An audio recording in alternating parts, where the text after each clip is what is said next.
मैं सुहाग गाना गाने जा रही हूँ, आप लोग सुनिएगा। अगर आप लोग को अच्छा लगे तो लाइक सब्सक्राइब और शेयर जरूर करिएगा और कमेंट बॉक्स में जरूर लिखिएगा मेरा सुहाग गाना आपको कैसा लगा। नदिया किनारे जिरवा उपजी गईले, फल फूलल हंसी गईले, फल फूलल हंसी गईले। नदिया किनारे जिरवा उपजी गईले, फल फूलल हंसी गईले। घोड़वा चढ़ल आवे कावन दुल्हा, सब जिरवा सुरकी लिहले, सब जिरवा सुरकी लिहले। घोड़वा चढ़ल आवे कावन दुल्हा, सब जिरवा सुरकी लिहले, सब जिरवा सुरकी लिहले।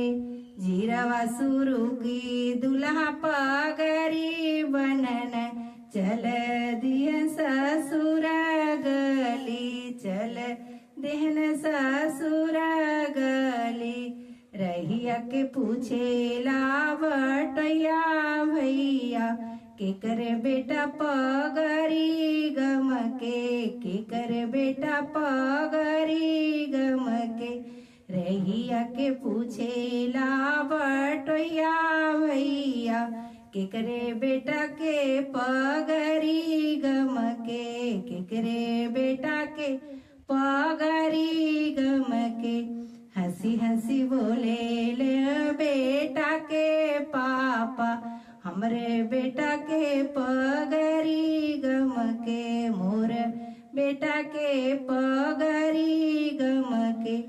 नदिया किनारे जिरवा बोअली, फल फूलल हंसी गईले, फल फूलल हंसी गईले। डोलिया चढ़ल यम कवन सुभवा, सब जिरवा सूर्य की लिहली, सब जिरवा सूर्य की लिहली। जिरवा सूर्य की सुबवा खोइचा भरनी, चल दियनी ससुर गली, चल दियनी ससुर गली। रहिया के पूछे लावटया भैया, के करे खोइचा जिरा गमके, के करे खोइचा जिरा गमके। रोई रोई बोले ले बेटी के पापा, मोर बेटी ससुरे चले, मोर बेटी के खोइचा गमके, मोर बेटी के खोइचा गमके।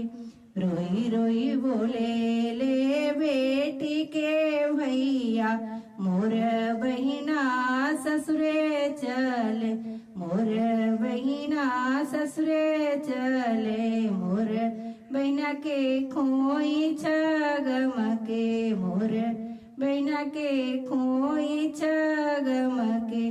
नदिया किनारे जिरवा बोअली, त फल फूलल